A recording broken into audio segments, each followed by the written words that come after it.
بەرزەکانی سوڵتان عەبدوڵڵا ئەو شوێنەی کە ڕۆژانە شەڕ لە نێوان هێزەکانی پێشمەرگە و چەکدارانی داعشدا هەیە و زۆر لە یەکتر نزیکن. هەموو جۆرە چەکێک دژی یەکتر بەکاردێنن و چەند ڕۆژێکیش لەماوبەر داعش چەکی کیمیایی لەم بنکەی پێشمەرگەیدا بوو کە تێیدا 22 پێشمەرگەی بریندار کردبوو.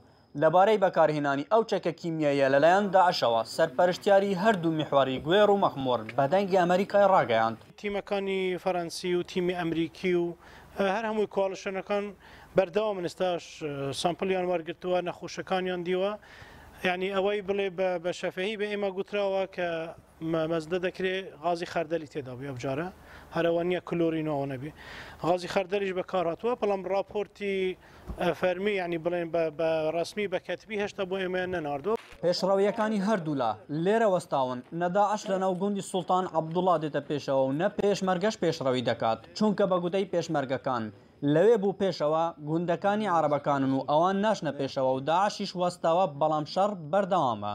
بس نسبت ما تشتي هري جرينك أويا مثلا ويديو كي داعش بتشكي كيماوي مثلا ديال هو إنه مثلا كوتي نسرت وبتكن أو مثلا أو أبيتوان مثلا كلاوات ويديو كي قلت غاز غردر أو أنا كارتين أنتو إنما جماعتين ما بيشي بوستيك أو بري بازدر رجع مثلا ده رجع بازدر رجع تقريبا كان جماعة ما بهونيت وكاوتو يتشاد دكتور معالجته كيرنو كاجيل دكتور عندك مثلا عمليات بوكيرو سەبارەت چوونیەتی بەدەستکەوتنی چەکی کیمیایی لەلایەن داعشەوە خۆپاراستنی پێشمەرگە لەو چەکە کیمیاییە سەرپەرشتیاری میحوارەکە بەم شێوەیە باسی لێوە دەکات.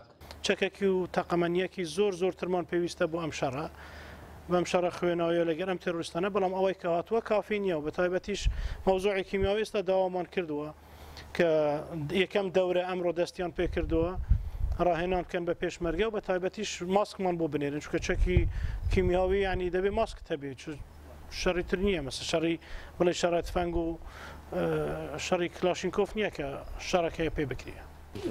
سەرباری نزیکی پێشمەرگە لە داعش و برینداربوونی هاوڕێکانیان بە چەکی کیمیایی پێشمەرگەکان دەڵێن هیچ ترسێکمان نییە و بەرپەرچی هێرشەکانی داعش دەدەینەوە و بە توندی تێکیان دەشکێنین.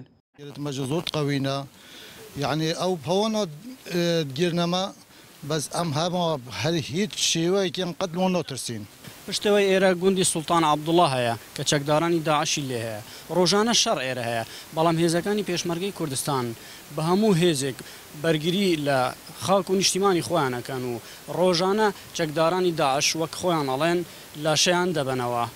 ئەحمەد زێباری دەنگی ئەمریکا بەرزەکانی سوڵتان عەبدوڵڵا. Cool.